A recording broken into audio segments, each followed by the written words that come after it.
Thanks for joining us for CBN News Today. I'm Charlene Aaron. And I'm Ephraim Graham. Post-election politics in Washington have the president and the presumptive Senate Majority Leader pledging to work together. At stake, the president's legacy and both parties' political fortunes in 2016.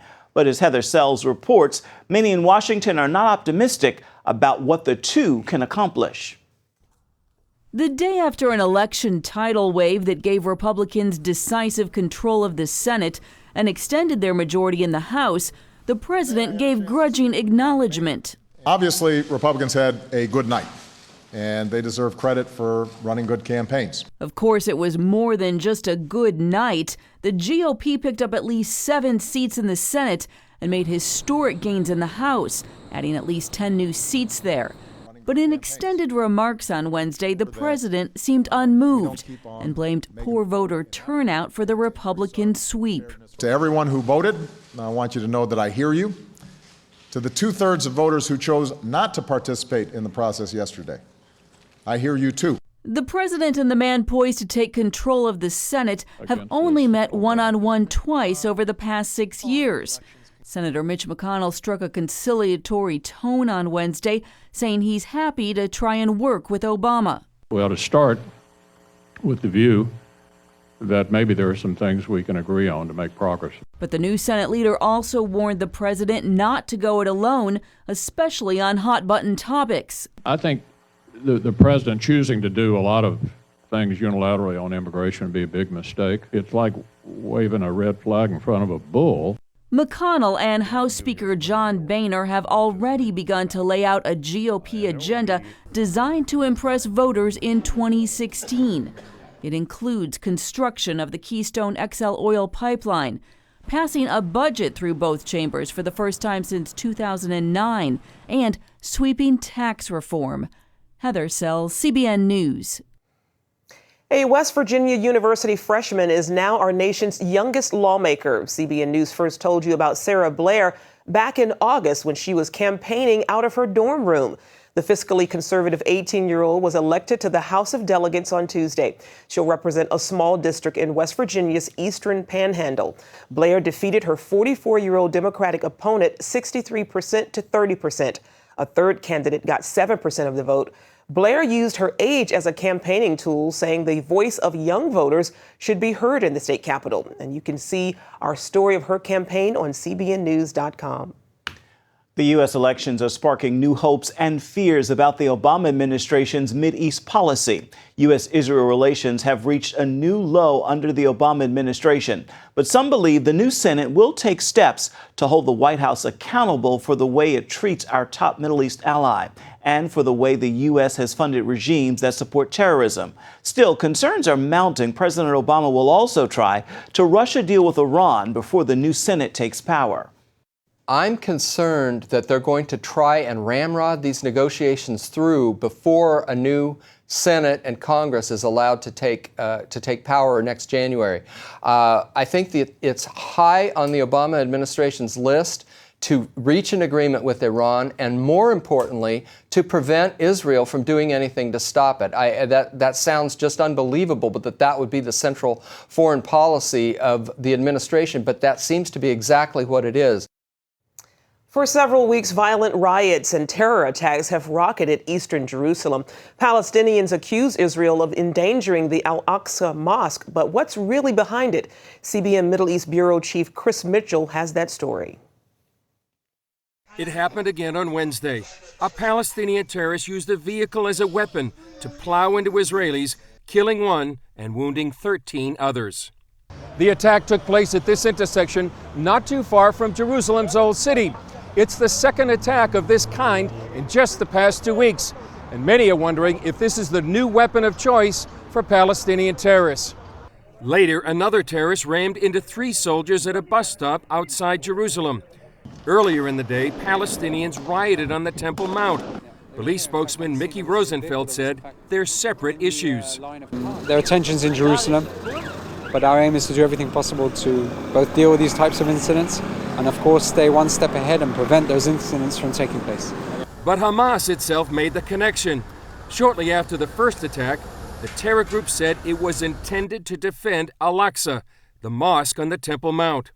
There are a growing number of Jews that want to pray on the Mount, where only Muslims are allowed to pray. The Israeli government says it won't allow that to happen. But Israel says Palestinian President Mahmoud Abbas is inciting violence by telling Palestinians that the Al-Aqsa Mosque is in danger. We've seen that on a ground level. We felt that. The Israeli police have had to deal with Palestinian suspects throwing stones at police officers. The Israeli Foreign Ministry posted this video, it says, shows Palestinian youth preparing and fighting Israeli police on the Temple Mount. Palestinian affairs expert Pinkas Inbari says the trouble is part of a bigger plot. No, it is not spontaneous. It is coming from, basically it is from Muslim Brotherhood, and behind Muslim Brotherhood is the Qatar. Hamas is the Palestinian branch of the Muslim Brotherhood, which has the Nusra group in Syria and Beit al-Maqdis in the Egyptian Sinai.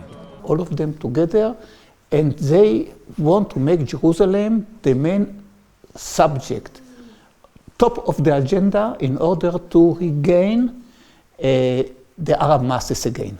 Inbari says Abbas stopped short of directly paying Palestinians to commit terror, but Hamas is filling in the gap.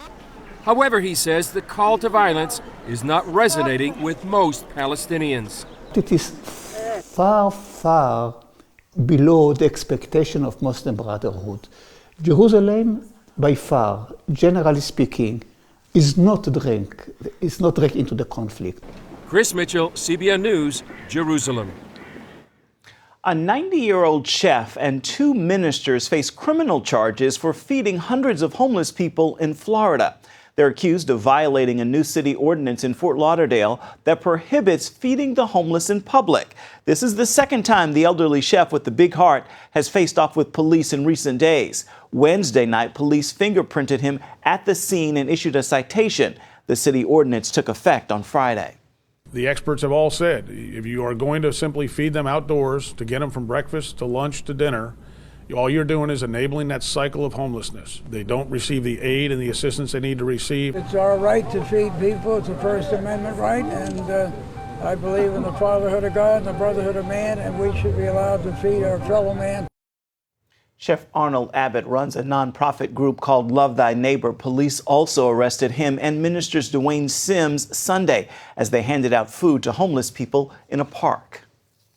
The Christian charity Samaritans Purse is sending 90 tons of medical supplies to the Ebola hot zone. The supplies include gloves, protective suits, masks, and boots for medical workers. Dr. Kent Brantley joined Franklin Graham on the tarmac in Charlotte, North Carolina, as the much-needed supplies were loaded onto a 747 cargo jet. Brantley recovered from the deadly virus while serving as a missionary in Liberia.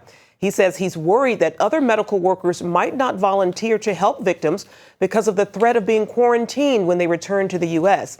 He also made a plea for more U.S. aid to West African countries fighting the disease. If the government could set up an air bridge to transport planes, cargo loads like this on a regular basis, I think that would play a key role in helping boost up and sustain the response in West Africa.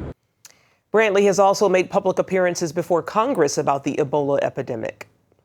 This weekend marks 1 year since a powerful super typhoon hit the Philippines, killing thousands. Our George Thomas visited the scene right after the storm hit and has returned for a look at rebuilding efforts 12 months later. Yeah. Is this where you were born? Yeah. Charlie Cedeno was born in Tacloban City. The neighborhood he grew up in sits just a few hundred feet from the Philippine coast.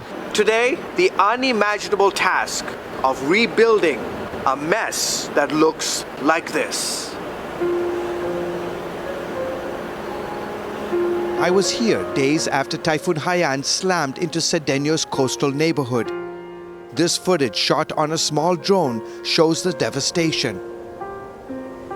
8,000 people died on November 8, 2013.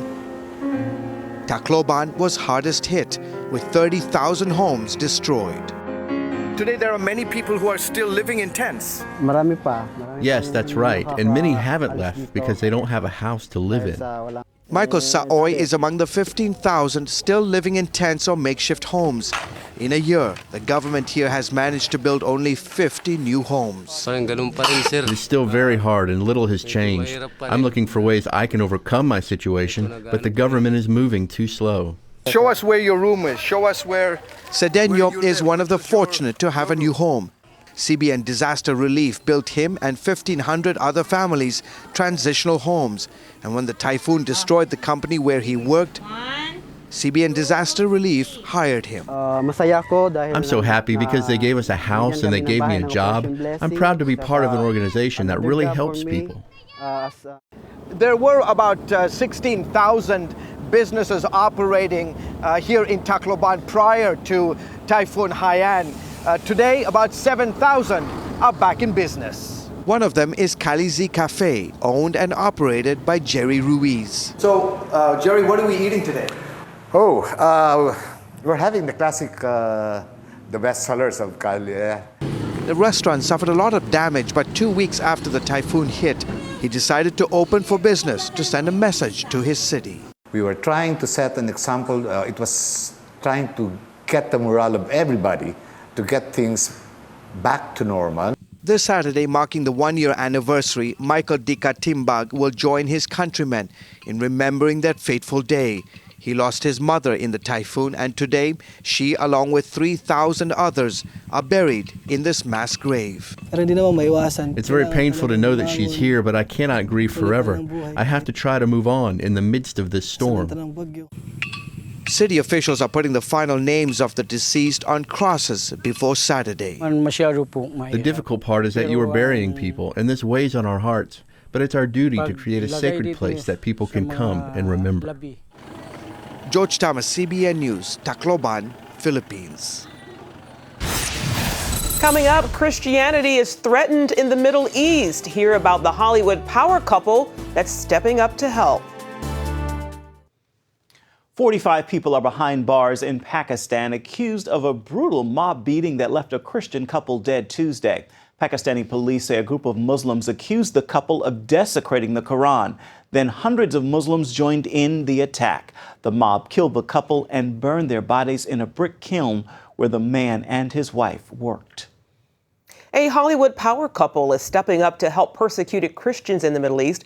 Mark Burnett and Roma Downey produced the blockbuster miniseries The Bible for the History Channel in 2013. Now they've established a fund to help Christian refugees and to preserve Christianity in the region.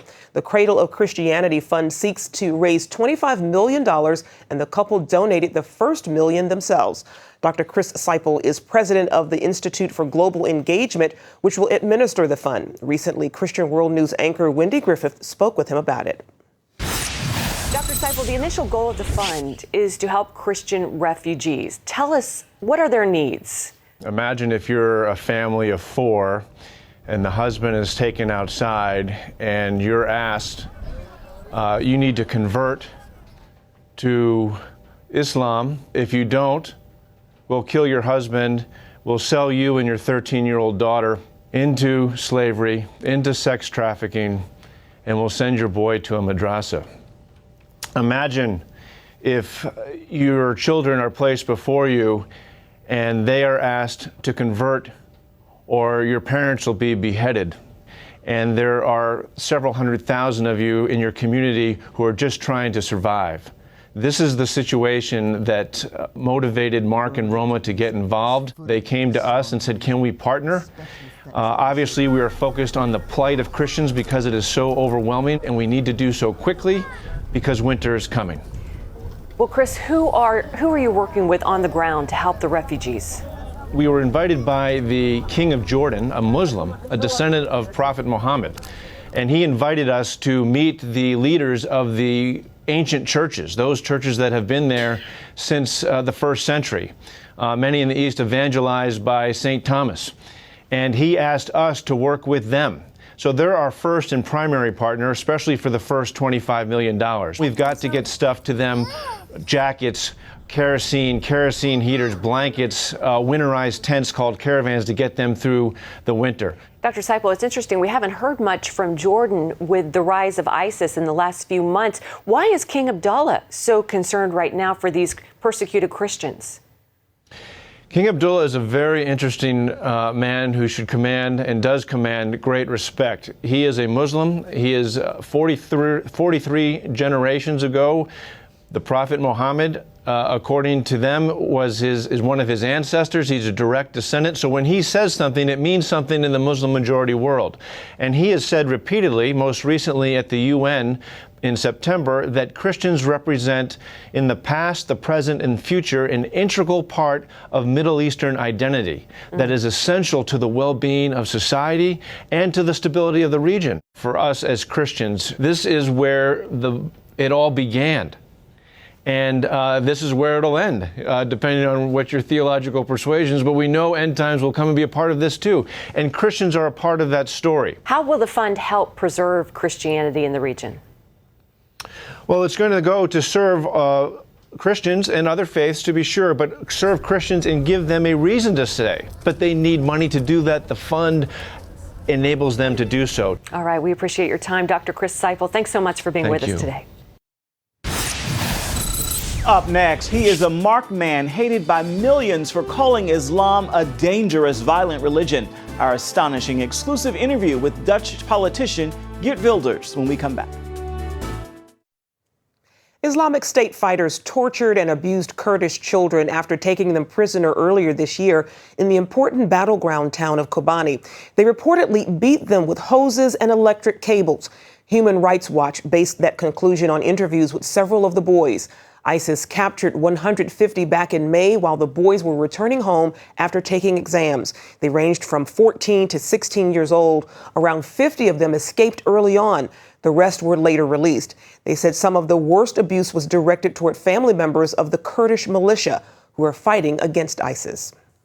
Geert Wilders knows he might be murdered at any moment, but this brave Dutchman says he would rather die than not speak the truth. For the past 10 years, he's lived under constant police protection, all because he's standing up to radical Islam. Dil Hurd brings us his courageous story in this CBN News exclusive.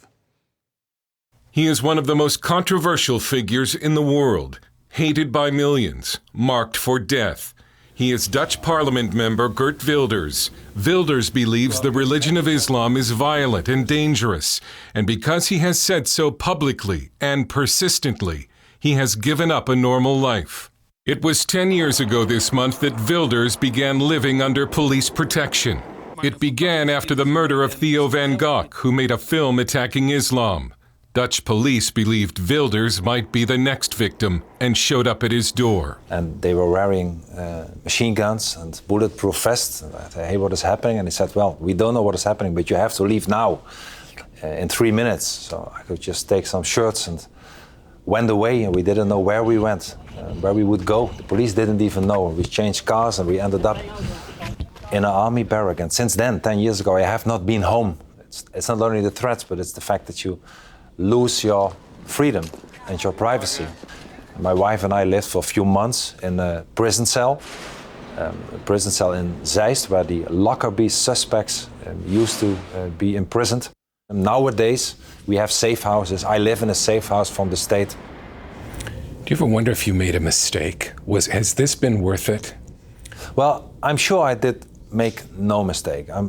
I make mistakes every day. I'm just human, so I'm full of mistakes. But to speak the truth about Islam, as I see it, and as the reality is not a mistake. I wish many people did it. I understand why few people do it, because the price is very high. Besides the death threats that you get from average people, from Islamic descent, from organizations like Al-Qaeda or the Taliban, you also, a lot of people label you as a bigot or a racist or an extremist.